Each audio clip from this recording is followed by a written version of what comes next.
They still do this at POW meetings, ask newcomers, what age do you picture your son or daughter in your mind's eye? Not to put them down or point a finger, because it's not bad or mean or evil to see your son younger. It's just problematic, because it will influence greatly your decision making. And if you see them as 17 or under, you will feel responsible for them.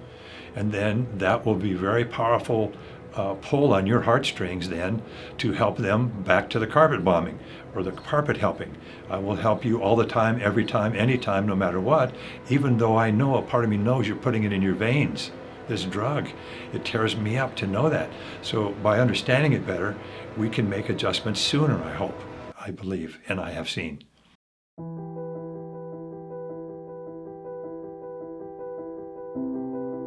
My name is Mike Speman. I'm a licensed substance abuse counselor working at Calvary Healing Center in Phoenix.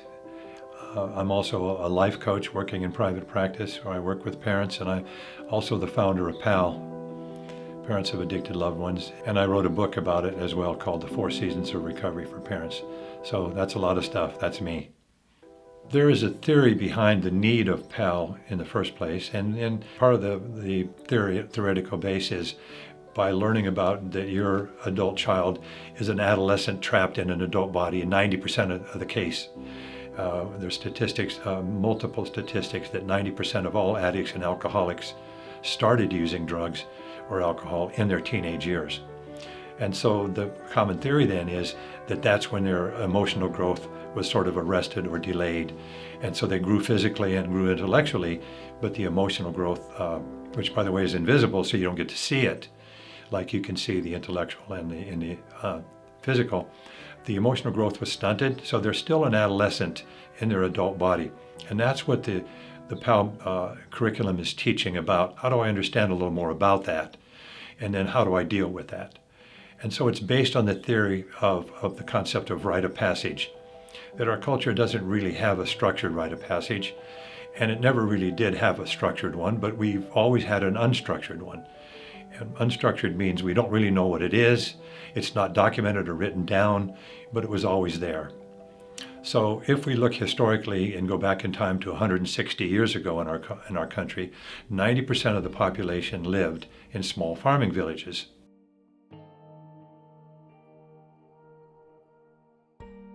We can say quite a few things about that, but one of the sayings that's been around for a long time, and you can finish this sentence in your own mind, it takes a village to raise a child. Now, if we look at that, why is that? If that's some homespun wisdom, why is it? Why does it take a village? Well, if you look at understanding some simple things about adolescence, that number one, when adolescence hits, they no longer feel like a child anymore, but they're not an adult yet. So it's kind of a really strained place to be. They have lost their identity as a child, but yet they're not an adult yet. Adolescence is the bridge between childhood and adulthood. That's the bridge time, but the rite of passage is the bridge of knowledge base to get them there. So if we go back 160 years ago, we had neighbors, grocers, teachers, policemen, extended family, who were kind of like elders, meaning they had interacted with our children and they could impart to a child an adult coping skill. What's an adult coping skill? One of the adult coping skills is good decision making. Another one is taking responsibility for your decisions. Another one is honesty. Another one is patience. So these are a proposed list. Our culture does not say that. I'm not a spokesman for our culture. Our culture does not give us a proposed list of adult coping skills for whatever reason. And this is a cultural problem that we have. So 160 years ago, the elders would interact with your children and maybe teach them about honesty, teach them about decision making, teach them about taking responsibility, and through the experience. And that experience could be an upsetting situation, could be a problem, could be a systematic thing going on with them, and the adolescent just received from the elder what the elder had received when he grew up. So again, it wasn't documented, it wasn't written down, but it was always handed down from generation to generation, all the way back to our Western European roots. So it was always there, but then something happened 160 years ago, something that was really a big deal. It was a big event, and yet it was gradual, and that was industrialization. So industrialization meant that we began to move away from the villages, and it was slow, gradual. So today, 160 years after that, where 90% of the population lived in small farming communities, today 25% live in small farming communities. However, they are not the same small farming communities they used to be. And there's reasons for that. So we're moving away, we're losing the elders. Why were the elders so effective and helpful? Because there were so many of them? No, not just that was a factor, because there were so many potential of them. But the other thing was just by the sheer fact that they were non-parents, that there was a good chance that the child would listen to them. Why is that so? Well, ask yourself this question. When did you stop listening to your parents? What age were you? Again, not everyone's going to say young, like I would say, 12. And like a lot of people I've talked to said 15. Some have said, I still listen to them. Yeah, but when you still listen to them, do they run your life for you? And if they do, that's not totally unusual in our culture. All you got to do is watch a show like Everyone Loves Raymond, and you'll see that that's in our culture, in our society.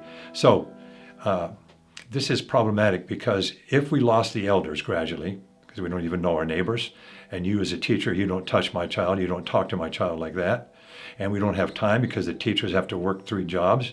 These are different times.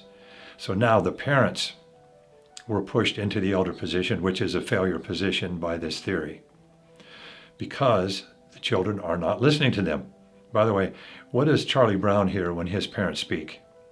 Wah, wah, wah, wah, wah, wah. So what makes you think your adolescent children are listening to you, or your adolescent children who are in adult bodies are listening to you? And those are the ones that parents come to for PAL. It's kind of hard to talk about something our culture doesn't even know we need. And so it's a challenging subject. But what happens is recovery so happens to offer a proposed list of adult coping skills. So if you have an adult son or daughter who goes into treatment, or an adult spouse or some other family member who goes into treatment, the odds are tremendous that it's going to be predictable, that they're going to lie, they're going to exhibit these child coping skills, not take responsibility, make poor decisions, and not learn from. This is what PAL is teaching about. But in the recovery program, they will learn these adult coping skills. They will learn honesty, goal setting, patience, frustration tolerance, good decision making, taking responsibility. They will learn these things. Plus, a lot of times, how to cook, how to budget, these basic life skills that our culture does not teach. Again, I'm not bashing the culture. This is the reality of the world we live in today. So now we got this problem without lack of elders and parents being in the way and having that handicap that their kids not listening to them. Now, about 40 or 50 years ago, somewhere in there, we have now the information age. So now the information age is colliding with the industrial age.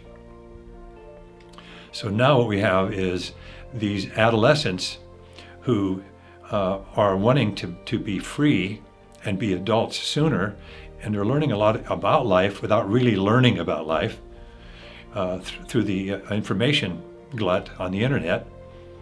And so in this information age, they're learning far too much stuff. You should have seen the stuff that was on my 15-year-old granddaughter's cell phone.